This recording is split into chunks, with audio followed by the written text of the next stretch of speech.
Okay, a consultancy must have an evidence inside mitigation and action. What's that? Evidence is a real verified backed data.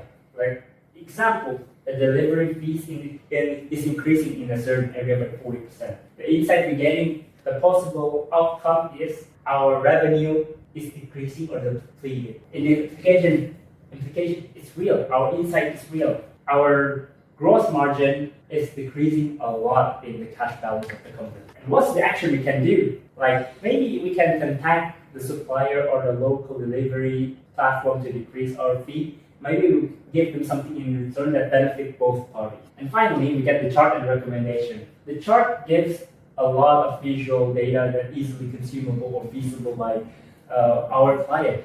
So let's say there's a ton of text data. Rather than that, we can give them a several bar data. For example, this data is for 2024 and this data is for 2025. So they can consume the data more effectively. By this data, you can see that, oh, it's decreasing rather than you're writing a long text that 2024 is decreasing by equal percent. And that really simplifying what the client might think and what they can fix. And the chart might and must answer a certain question. Why is that? For example, we allocate a company or a shop cash supply 60% for supply and 40% for demand. Why is that? We must answer that question. Why do we allocate 60% for the supply?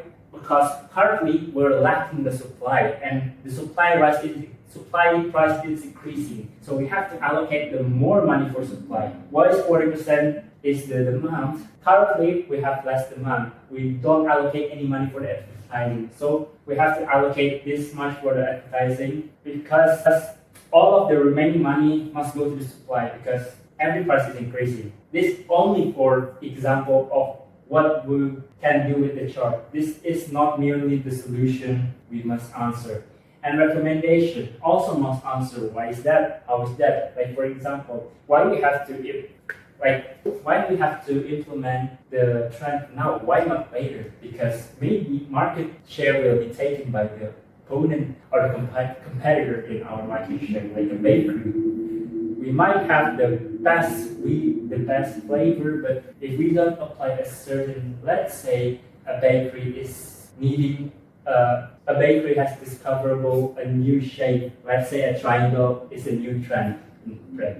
If we don't take this trend now, let's say a trend from America, we're taking it in China or in Hong Kong, Singapore, or Indonesia. This kind of bread is famous in, let's say, United States because it's more efficient, it's cheaper to make. But you said, oh, we specialize in rounded donut. Because we don't take this now, eventually competitors will take our idea first or our answer first. So that's why we have to answer why is now, why is later, how is it going here, how is it going that. Recommendation and chart must answer every possible question that the client have their question. In case analysis, there's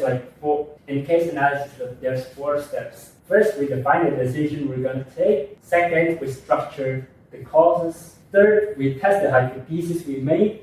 And fourth, we back the evidence, then we action it. In case analysis 101, we're gonna dive deep. In case analysis 101, we're gonna dive deeper on certain specific problem step by step. That's it.